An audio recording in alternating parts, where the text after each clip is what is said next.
You ever just get sad?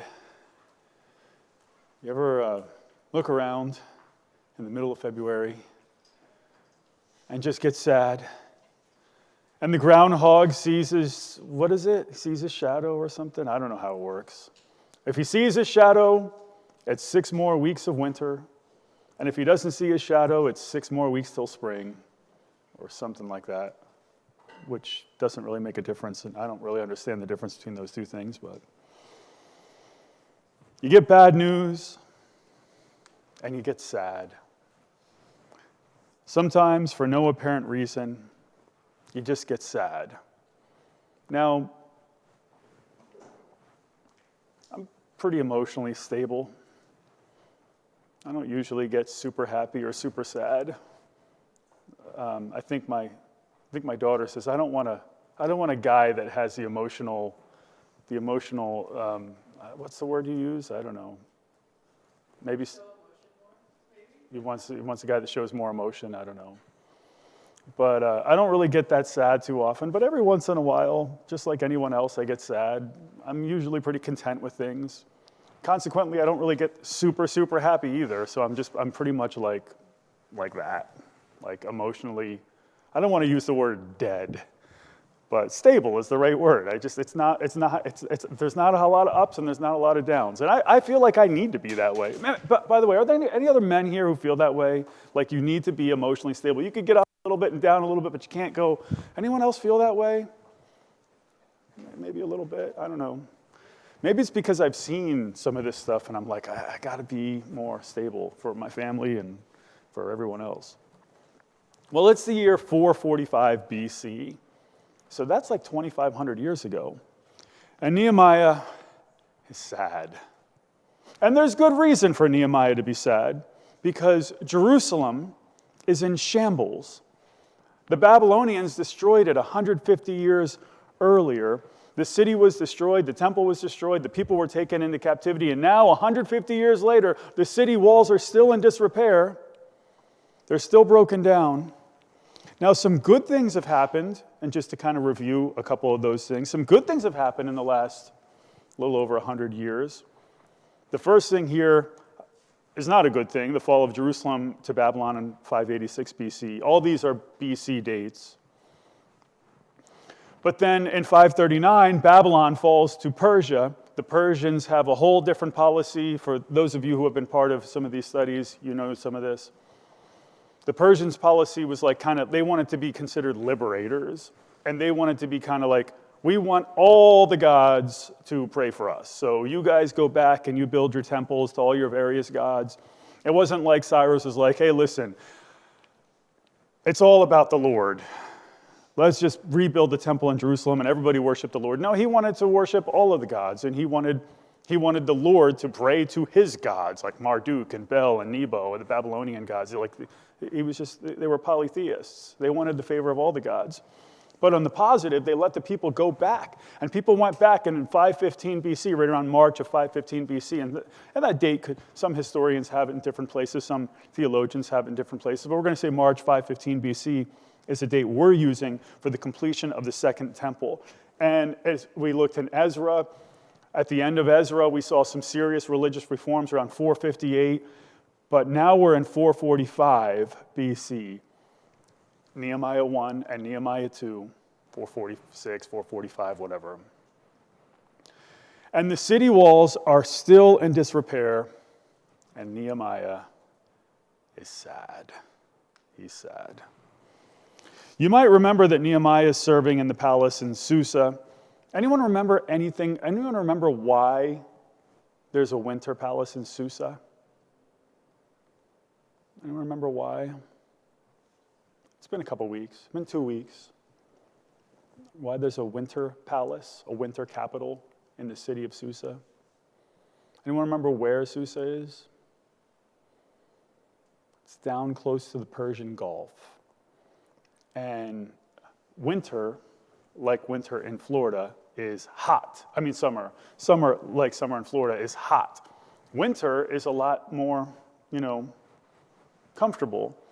So they go to Susa in the winter because it's a lot more comfortable in the winter, but they don't want to be there in the summer because it's too hot.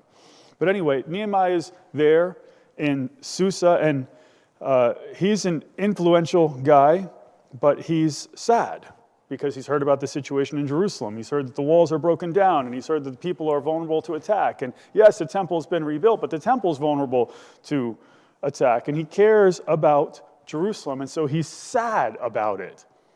Well, in Nehemiah 1, he prays to the Lord, and he prays that the Lord would hear his prayers, and that God would forgive his sins and the sins of the people, and that God would follow his word and restore the people, which shows us early in the book of Nehemiah, that Nehemiah is a man of prayer, but he's not just a person of prayer. He's not just a person who prays and does nothing. He's a person of prayer and action.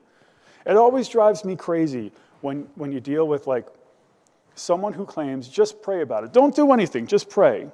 And it's like, no, we want to pray. But we also have to actually follow what God says. We actually have to do something. Someone wrote a book, I don't remember who it was. I don't remember where the guy stood theologically, but the book was called Just Do Something. And the idea is like you need to act on what you believe. Well, Nehemiah is a man of prayer and a man of action, and he wants to go back and he wants to rebuild the walls of Jerusalem, but he has to go and ask the king to allow him to do that.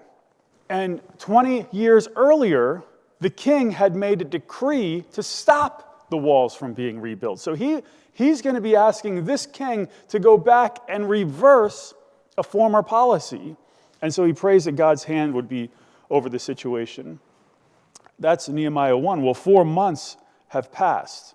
4 months have passed since chapter 1, and Nehemiah has continued to pray about this situation. And during that time, he's been apprehensive about going to the king, but the time has come, and he can't wait any longer.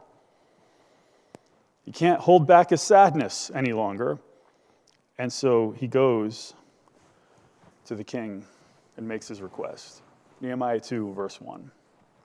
And it came about in the month Nisan, in the 20th year of King Artaxerxes. Now, I had this kind of pulled up just from last week to remind you. Artaxerxes' rule begins in 464. We're right around the time of 445, the 20th year. 21st year would be 444, if you're counting 464. So we're around the year 445. That's how we're kind of coming up with that. You might remember the first guy. Do anyone remember anything about the first guy? Ahasuerus. Anyone remember anything about that guy? He shows up in the Bible. Anyone remember what he does in the Bible? No? He's the guy who marries Esther. He's the guy who queens. He makes Esther his queen. So anyway, so after Ahasuerus' reign is Artaxerxes, and that's the king. That's the king during Nehemiah's time. But anyway, came about in the month Nisan, in the 20th year of King Artaxerxes, that wine was before him. And I took up the wine and gave it to the king.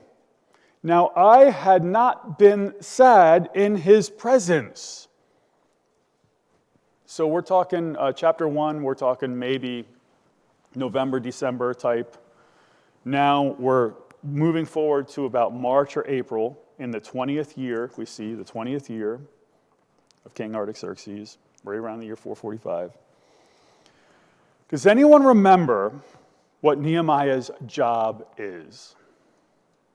Kids, do we remember what Nehemiah does for a living? What does Nehemiah do for a living? I think you remember. Go ahead. He's a cupbearer. But what does the cupbearer do? What? Hold on. Am I getting Wesley? Before the king drinks the drink, the cupbearer has to drink it just in case if there is any poison. So he gets to sample the drink to see if there's any poison in it. Wouldn't that be a fun job? Let me see if there's poison in this food. That seems like something I really want to do for a living. Like one day, just take a drink and you're dead. What if you're dead? Didn't Trump say that? What if you're dead? Well, that's Nehemiah's job. Sample the drinks before the king drinks them. He is the first line of defense against poisoning the king, and that's a dangerous job. but it also puts him in close contact with the most powerful person in that region of the world at that time. But today, Nehemiah is sad.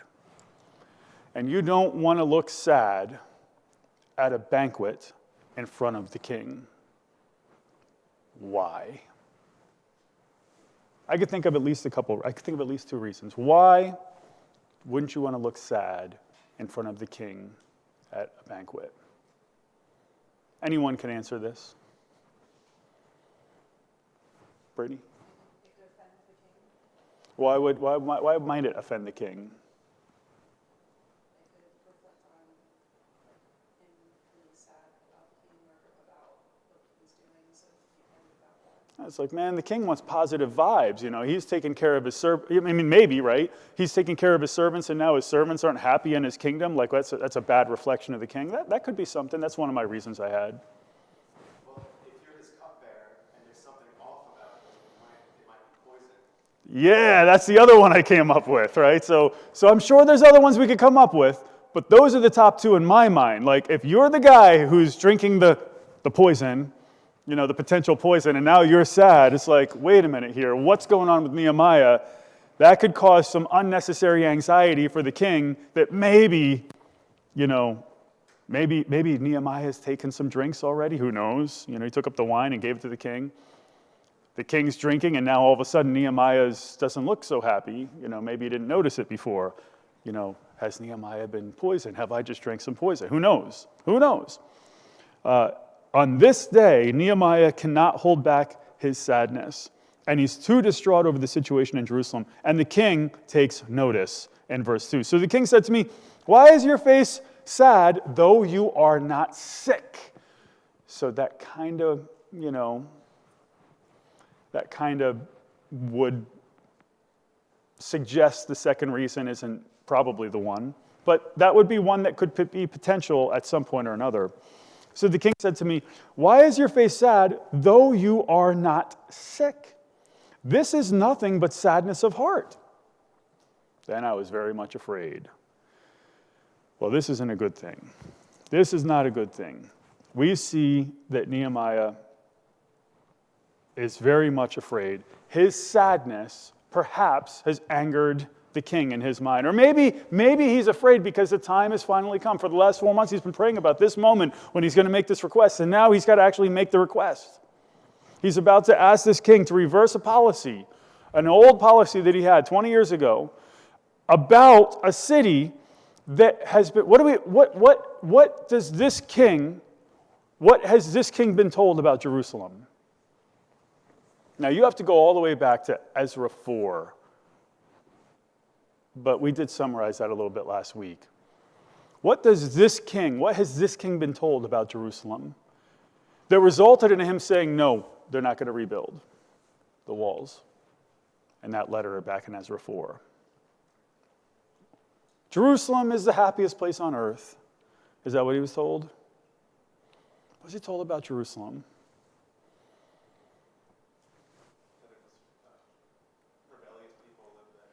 This is a rebellious city. This is a city that's been known for rebelling and withholding tribute. And it's been a city, it's been a capital of a nation that was such an influential place that all the surrounding regions had to pay tribute to this city. And so if you let this city rebuild, then they're going to rebel against you. And so Artaxerxes stopped that from happening back in Ezra 4. Now Nehemiah is about to ask him to reverse that policy. What might that look like to the king? Now, 20 years is a long time. In 20 years, things can change. But what could that potentially look like to a king who sees Jerusalem as a rebellious city? Let them rebuild the walls. Maybe. I like that one. That's the one I had. It could look like treason. It could look like rebellion itself. Like, here's a guy who is going to be basically making a request for me to do the opposite of what I said I was going to do, to rebuild the walls of a city that's known for rebellion, to rebuild the walls of a city that all the surrounding regions had to pay tribute to, that stopped paying tribute to the kings that were over them. That could maybe could, to some kings, and sometimes, could look like treason, could look like rebellion itself. It could land Nehemiah in the stocks. What do I mean when I say the stocks? I mean prison. I don't mean the stock market or stockings for Christmas. Okay, it could land Nehemiah, it could land a guy like Nehemiah in prison. It could result in a guy like Nehemiah's death. This could go badly for Nehemiah. It reminds me of like these. There are times every once in a long while, and it's not exactly the same, but every once in a long while, someone calls me or messages me, and they want to have a meeting,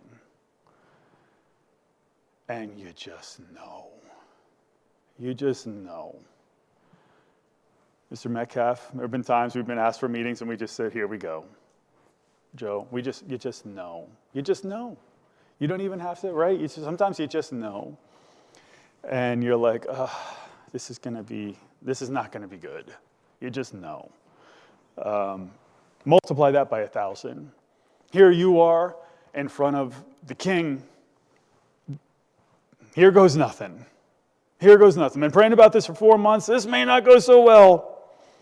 He's sad, and the king's like, what's going on? Look at verse 3. I said to the king, let the king live forever. So the first thing is, he's expressing loyalty. Let's get that out of the way. But then he explains why he's sad.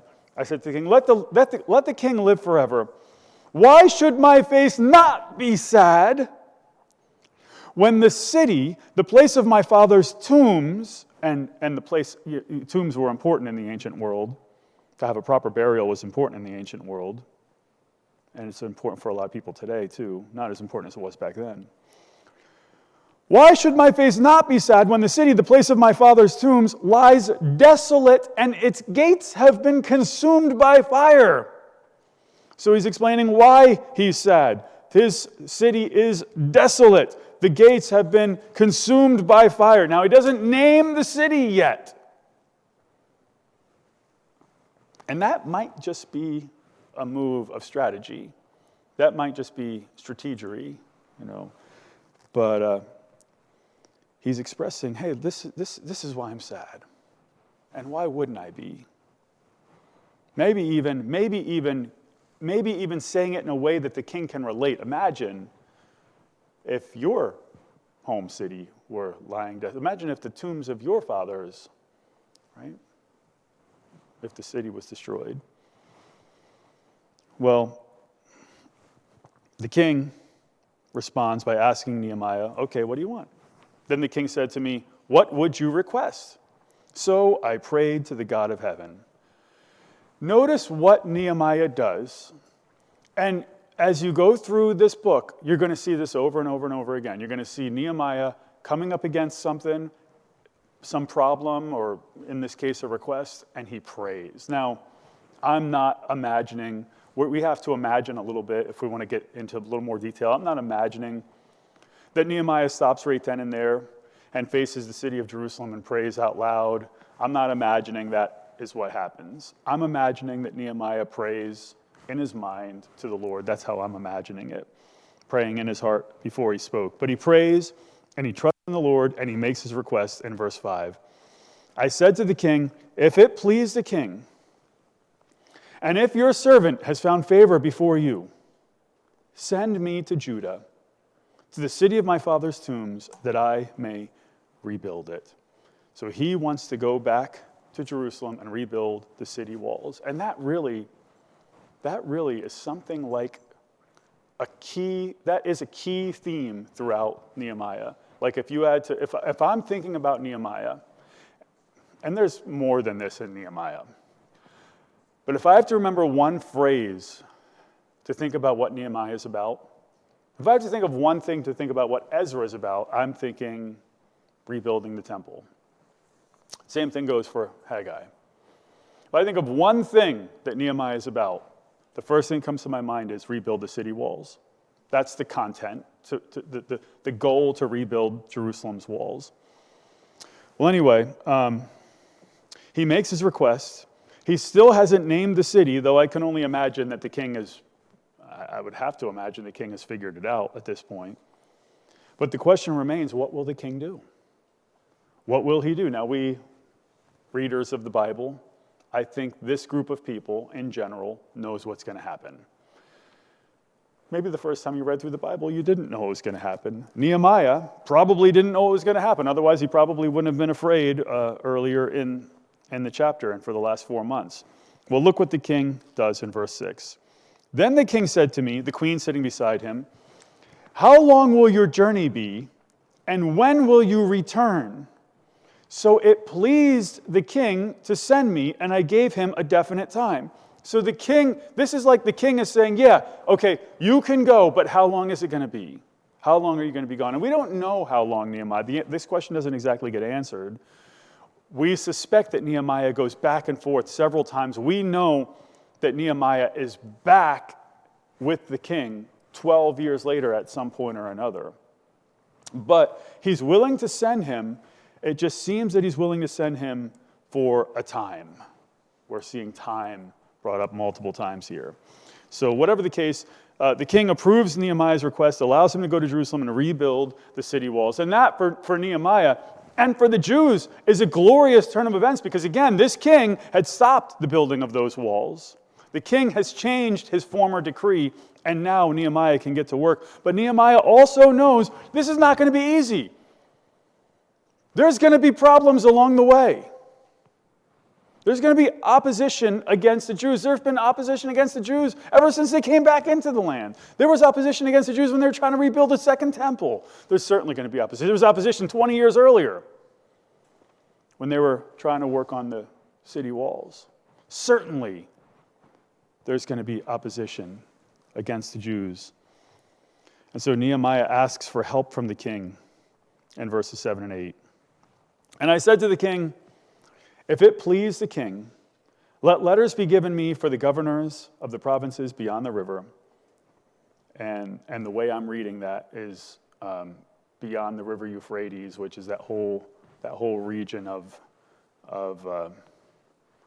Canaan, of the whole region of the Promised Land, Israel and its surrounding territories. If it please the king, here, it would be like pretty much all this region here. This being Israel. If it please the king, let letters be given me for the governors of the provinces beyond the river, that they may allow me to pass through until I come to Judah. And a letter to Asaph, the keeper of the king's forest, that he may give me timber to make beams for the gates of the fortress, which is by the temple, for the wall of the city, and for the house to which I will go. And the king granted them to me because the good hand of my God was upon me. So he asked for a couple of things. He's asking for letters from the governors. He wants safe passage through their territories. If you have a letter from the king to these regional governors, they're not going to mess with the king. They're not going to mess with Nehemiah because he's got the support of the king. If the king is granted safe passage, the governors have to comply. But he also wants building supplies. And, there's some question about where these building supplies come from. We know that Lebanon up north has a lot of trees and stuff like that. So maybe from there, maybe not. But he's asking for wood so that he could work on parts of the city gates. He could work on the fortress he wants to build by the temple, and he could work on his own house and other building projects. But the point is, he wants to restore the walls of Jerusalem. He asked for these letters. The king approves. The king granted them to me because the good hand of my God was upon me. So we could see God's hand in this situation. This starts with Nehemiah's conviction about what God wants. He prays, he acts, and God's hand is on the situation.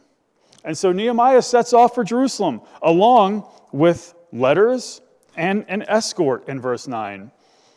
Then I came to the governors of the provinces beyond the river and gave them the king's letters. Now the king had sent with me officers of the army and the horsemen. So he goes, and he goes with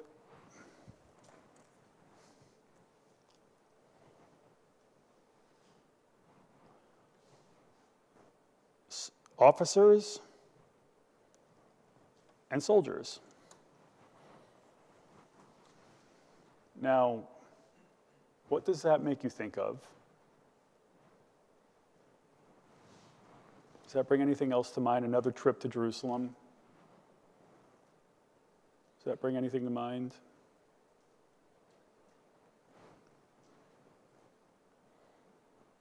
Maybe, does anyone remember anything about Ezra's trip? When Ezra went, do you remember what Ezra did or didn't ask for? Anyone remember this? I know we're going back a couple months. Ezra went to Jerusalem. Go ahead. He was afraid to ask for an escort because of the way he talked up his God. God will protect us and all this stuff. Now Ezra was like of the religious leader. Nehemiah is a government official, so he's not thinking anything about asking for an escort. He knows how dangerous it is. And by the way, if even as a religious leader, if I were making that trip in the ancient world, I'd be asking for an escort too. Especially with Ezra, it's a little surprising that Ezra didn't. I think Ezra's circumstances kind of made it difficult for him to ask that. They were traveling with a lot of money and offerings and stuff like that. It would only make sense. But he saw that as being possibly damaging to the testimony of the Jews to that king at that time. But Nehemiah is not seeing any problems with that whatsoever. It makes sense to have an army and horsemen because this land, traveling in the ancient world is dangerous, as it is a little bit today. You would have raiders and bands of men waiting to maybe take you as captive and take your stuff. And so the king sends an escort to protect his new governor, and everything seems to be going well. Everything seems to be going really well. God had put it on his heart to rebuild the city walls. They knew this was something that needed to happen. He prayed about it. He went to the king. He took the risk. The king granted his permission. The king allowed him to go. The king protected him along the way. Everything is going like it should go. Everything is going well.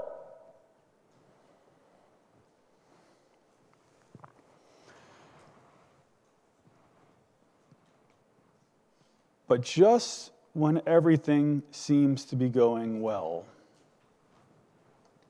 Satan enters the picture. Satan enters the picture. And it always happens that way. My own experience in churches happens that way. Just when God is working and everything is going great, Satan gets his meat hooks, right, into the situation. And anytime a work of God is taking place, Satan works overtime to try to destroy it because he hates to see God's work thriving. He hates it. And he'll use anyone who will allow him to use them. He'll use anyone to accomplish his evil purposes. And I would argue that most of the time those people don't even realize that Satan is using them. In fact, I was in Isaiah, I think it was this morning. Right around chapters between 49 and 54. And I have to get the reference. I meant to take the reference. This is one I want to memorize. And the one who causes strife is from the devil. You know what I mean? It's just like, I need to memorize that. I need to get that quote exactly right, and I need to memorize it. Anytime a work of God is going on, Satan wants to destroy it. And the reason Satan wants to destroy it is because he hates you. He hates you, and he hates us, and he hates this. He hates what's going on right now. He loves that there are a bunch of empty seats in here. That's what he wants. He wants to empty the seats that are full. He wants to do that in every church. He hates it. He hates the work of God. He hates it. And he wants to stop God's work, and that's exactly what he tries to do here. When Sanballat the Horonite and Tobiah the Ammonite official heard about it, it was very displeasing to them that someone had come to seek the welfare of the sons of Israel. Now we're introduced to the antagonists of the story. The bad guys. These are the bad guys. Sanballat is a Horonite. And so wanted to find out what's a Horonite. I don't, off the top of my head, remember what a Horonite is. And there's two possible locations that are popular. One is he is a Moabite from Horonaim, which is not on this map. And the other option, which I see considerably more likely, is that he's from Upper Beth Horon, which is about 20 miles north of Jerusalem, and he's a Samaritan. And if you were to draw a line from the top of the Dead Sea, we do this all the time, over to the Mediterranean, that's not a great line, but go about a third the way there. Near En Rogel is where Jerusalem would be, right about there. And not many miles north of that is Beth Horon and Upper Beth Horon. And so this guy is probably a Samaritan. And some people think he's a governor of Samaria. Sanballat, he's a Samaritan who is against the Jews. He's against the work of God in Jerusalem. He sees it as a bad thing. And he's an enemy of Nehemiah, and he's an enemy of God. That's Sanballat. The other guy's a lot easier to locate, at least regionally speaking. Tobiah the Ammonite. He would be from where? He would be from Ammon. That's a pretty easy one, right? So if you look at Ammon over here to the east, north of the Arnon and south of the Jabbok rivers is Ammon. So these guys and the Samaritans from this region are against any work of God that would happen in Jerusalem. And he's probably also a governor of Ammon.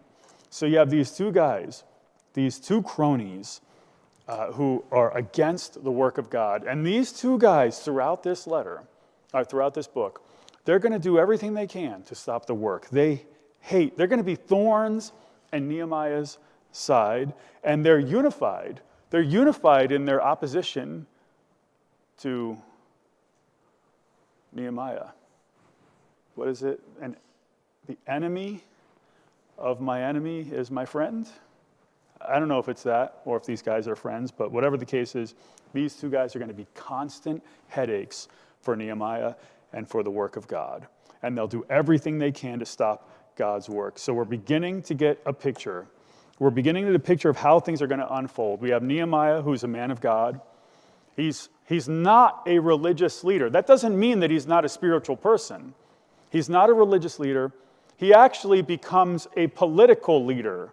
So he's kind of being sent as like governor. He goes from being the cupbearer, the guy who drinks the poison to make sure it's not poison, right? Something like that. I mean, drinks to make sure they're not poison. He goes from being that to being a governor, which is a pretty significant upgrade in my opinion, because why would that be an upgrade? Why would that be a promotion? You don't have to worry about drinking poison so much anymore, or maybe unless someone tries to poison you, maybe have someone else drink that poison on your behalf. I don't know exactly how it works for Nehemiah, but he's an official in Persia, not a religious leader, but clearly a spiritual person. Clearly a person who is sensitive to what God wants and what God says. Clearly a person who prays and a person who acts on what God says, even when it's difficult and even when it's costly. But we also see that when God works, Satan works. And Sanballat the Horonite and Tobiah the Ammonite, these guys are against the work of God that's going on in Jerusalem. And And any time someone comes against the work of God, they are working, whether it's known to them or unbeknownst to them, they're working on behalf of Satan. These two guys are working for Satan. Sanballat and Tobiah are working for Satan. But God uses Nehemiah. And we need today people like Nehemiah. Faithful people who know God's word. God will use people like that. Satan will use the other guys. Satan will use the guys who get disgruntled for no good reason. The guys who cause discord. The guys who cause difficulty. Satan uses those guys. But God will use a faithful person who knows his word. A person of prayer. A person who will live for him even when it's difficult. A person who will live for him even when it's costly.